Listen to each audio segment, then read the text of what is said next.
Bonjour, cette vidéo a pour but d'introduire la notion de probabilité. Les probabilités, c'est la science du hasard. Pour commencer, on va illustrer ça avec une petite bande dessinée. Ici, il s'agit d'Astérix, précisément Astérix et le devin. Alors, petit résumé de l'histoire. Le personnage en bleu avec une peau de loup sur la tête, c'est un charlatan qui se fait passer pour quelqu'un qui a des pouvoirs magiques, pour un devin. Il arrive à berner les Gaulois, seulement dans l'histoire il se fait arrêter par les Romains, et les Romains envoient à Rome tous ceux qui ont des pouvoirs magiques se faire dévorer par les lions dans les arènes.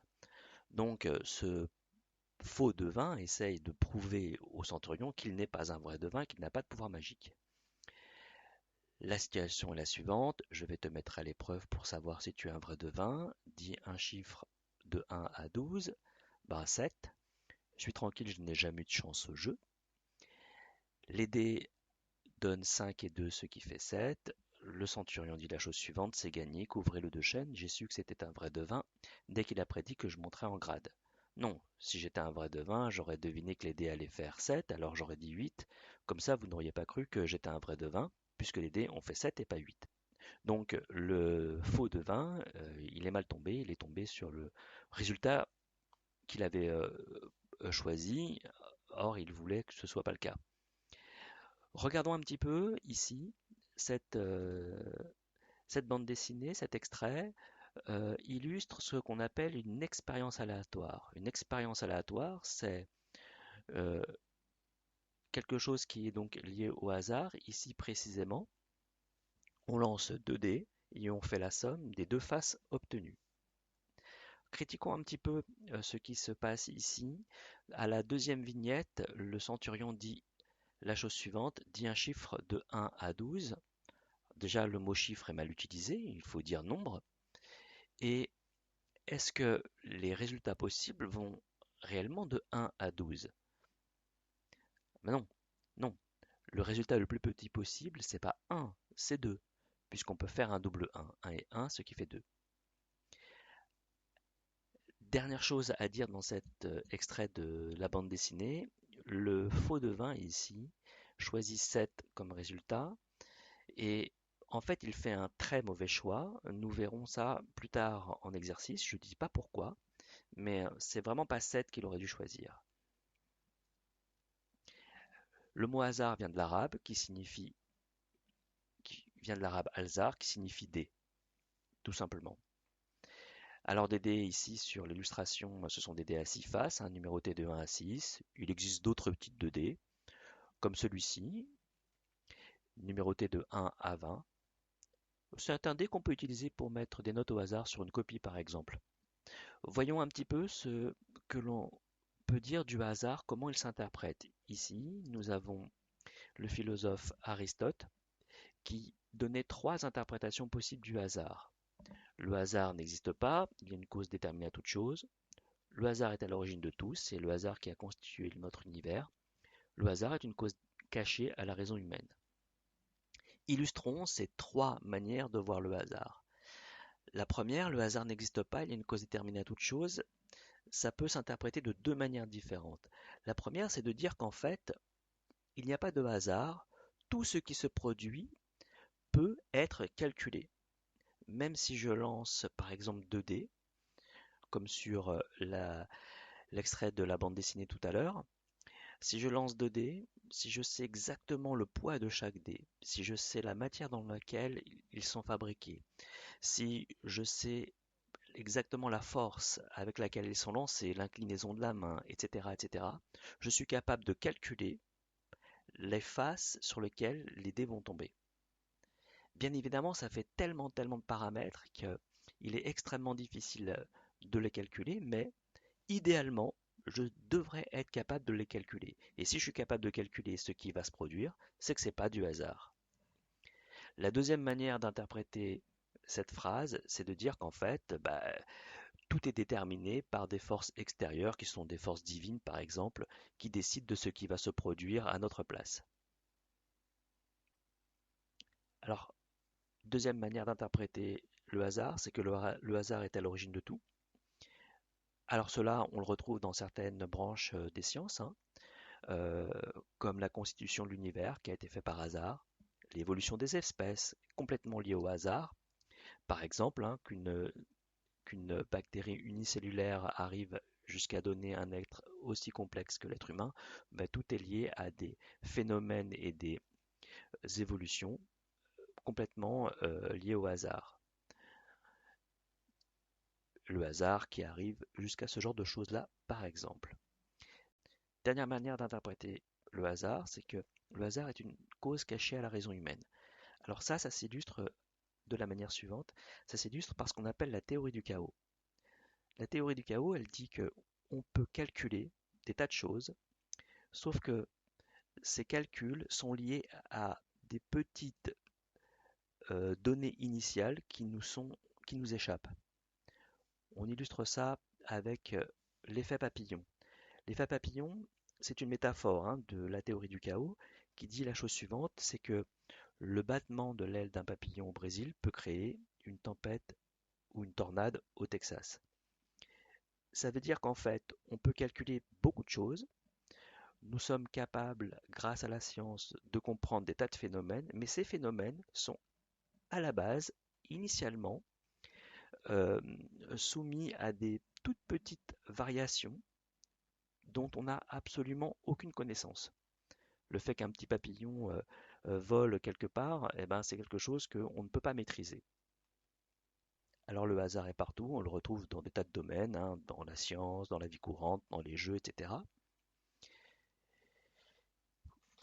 Prenons une expérience aléatoire extrêmement simple qui est l'expérience pile ou face. On lance une pièce, on va imaginer que cette pièce est non truquée, complètement équilibrée, ça veut dire qu'elle a autant de chances de retomber sur pile que sur face. Eh bien, même s'il y a du hasard, on a besoin de comprendre pour pouvoir le quantifier. Ça veut dire la chose suivante, ça veut dire que on ne peut pas prévoir ce qui va se produire, on ne sait pas si ça va tomber sur pile ou face, mais il est possible de dégager des certitudes. La certitude que l'on peut dégager ici, c'est qu'on a autant de chances de tomber sur pile que sur face, c'est-à-dire une chance sur deux de tomber sur pile, et bien sûr une chance sur deux de tomber sur face. Mais si je lance 10 fois la pièce, je n'obtiendrai pas forcément autant de piles que de faces. Si je la lance 10 fois, je peux obtenir 7 piles 3 faces. Je peux obtenir que des faces, par exemple. Je n'obtiens pas forcément 5 piles et 5 faces. En revanche, si je lance un très grand nombre de fois la pièce, 1 million de fois, 1 milliard, etc., je vais me rapprocher de la théorie. Ça veut dire que, avec un très très très grand nombre de lancers, j'obtiendrai à peu près autant de piles que de faces. Alors ce ne sera pas exactement la même chose, mais on va se rapprocher de 50%, d'une chance sur deux pour chaque résultat. On note la chose de la manière suivante. P entre parenthèses face égale 1/2, ça veut dire, le petit p veut dire probabilité. Entre parenthèses, on met la réalisation que l'on veut obtenir, ici face, et puis à côté, on met la probabilité. La probabilité, on l'écrit sous forme de fraction. C'est une fraction inférieure à 1. Ou bien on peut l'écrire aussi sous forme de pourcentage. J'aurais pu mettre 50%. J'aurais pu le mettre aussi sous forme de nombre décimal, c'est-à-dire 0,5. Alors, l'expérience de pile ou face est une expérience extrêmement simple. On devine tout de suite les probabilités, 1/2. Mais il y a des expériences qui ont l'air simples comme ça, mais dont la probabilité est extrêmement difficile à deviner. Ici, j'ai mis l'illustration de Georges-Louis Leclerc, comte de Buffon, qui avait réalisé l'expérience suivante, une expérience qu'on appelle l'aiguille de Buffon. Alors que fait Buffon? Sur un parquet, avec des lignes de parquet, il prend une aiguille et il lance l'aiguille. On va imaginer que l'aiguille a exactement la même largeur qu'une ligne de parquet, et il va noter à chaque fois que la ligne touche ou pas la ligne du parquet. Donc il lance l'aiguille une fois, deux fois, trois fois, un très très grand nombre de fois, hein, plusieurs milliers de fois. Et à chaque fois, il note dans son petit carnet, hein, ça a touché, ça n'a pas touché, ça a touché, ça n'a pas touché.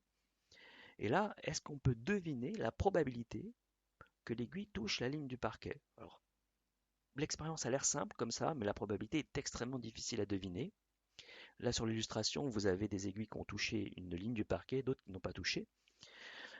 Ça a l'air complètement aléatoire et assez difficile à déterminer. C'est pas si simple à déterminer en effet. Alors moi je vous donne le résultat, hein. On ne le démontrera pas ce résultat, on l'expliquera en classe si on a le temps. La probabilité que ça touche une ligne du parquet, eh ben, c'est la suivante, c'est 2 sur pi. Le nombre de touchés sur le nombre de lancers est égal à 2 sur pi. Étrangement, le nombre pi apparaît dans le résultat. Pi ça vaut à peu près 3,14, donc c'est à peu près 2 chances sur 3 que ça touche une ligne du parquet. Alors à quoi servent tous ces calculs? Ben, ça permet de d'évaluer des choses qui peuvent se produire ou non, des risques par exemple. On peut le faire de manière un peu plus légère, on peut le faire sous forme de pari. Par exemple, grâce à ces calculs, je peux lancer le pari suivant. Je parie que dans votre classe, 2 d'entre vous, au moins, ont le même jour anniversaire. Or, ce pari, à la base, il n'a pas l'air d'être euh, beaucoup en ma faveur, c'est-à-dire que j'ai de fortes chances de le perdre. Sauf que c'est pas le cas. En réalité, si je lance ce pari, c'est que mes chances de gagner sont assez bonnes. Bien sûr, je ne suis pas sûr de gagner, mais j'ai de fortes chances de réaliser ce pari. Regardons les résultats que ça donne. N étant le nombre de personnes, s'il y a 23 personnes, la probabilité de gagner ce pari, c'est-à-dire que 2 personnes aient le même jour anniversaire, eh bien, elle est de un peu plus de 50%, une chance sur 2. C'est étrange, hein, mais à partir de 23 personnes dans une pièce, si vous lancez ce pari, vous avez à peu près une chance sur 2 de le gagner. Si maintenant vous avez 50 personnes, la probabilité devient très élevée, elle est un peu au-dessus de 97%. Avec 100 personnes dans une même pièce, la probabilité est de 99,99%. C'est-à-dire que sur 100 personnes, il y en a très probablement 2 qui ont le même jour d'anniversaire.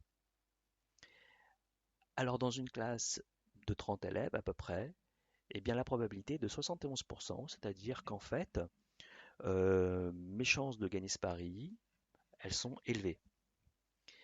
Question supplémentaire, combien faut-il de personnes dans une pièce pour être sûr que la probabilité soit égale à 100%? Je laisse réfléchir un peu.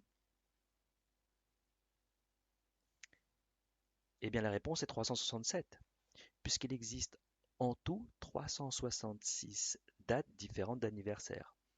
Hein, dans une année, il y a 365 jours, mais dans une année bissextile, il y a 366 jours différents. Donc il existe 366 dates d'anniversaire différentes. Imaginons que vous ayez dans une pièce 366 personnes et que, manque de chance, elles soient toutes nées un jour différent de l'année. Si vous rajoutez une personne de plus, une 367e personne, nécessairement elle est née, elle a le même jour d'anniversaire qu'une autre personne déjà présente. Voilà, je vous remercie d'avoir écouté cette petite vidéo.